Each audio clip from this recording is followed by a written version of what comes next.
Пристигнаа нови пријави од измамени битолчани само неколку дена откако битолската полиција разби група која оперираше во Битола и со измами за наводни сообраќајни несреќи извлекуваше илјадници евра од граѓаните. 84 годишна битолчанка пријави дека била измамена за сума од 9600 евра.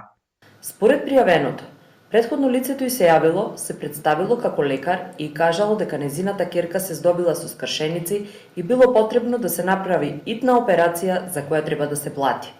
Како што е пријавено, таа ги дала парите на лице кое што дошло пред незината зграда, а откако подоцна се слушнала со незината ќерка, сватила дека е измамена. Секторот за внатрешни работи Битола превзема интензивни мерки за расчистување на случајот.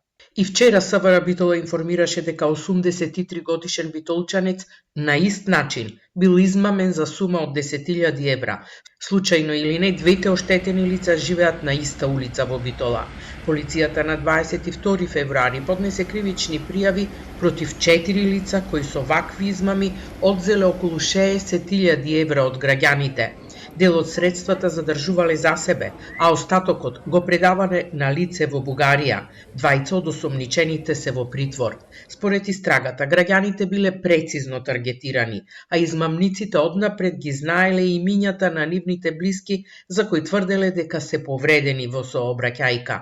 За време на телефонскиот разговор не им дозволувале да ја прекинат линијата се додека не им ги предадат парите. Координаторот на групата ги регрутирал останатите членови преку огласи за работа на интернет и ги испраќал на адресите да ги подигнат парите. Од полицијата апелираат граѓаните да не наседнуваат на телефонски повици со лажни сообраќајни несреќи.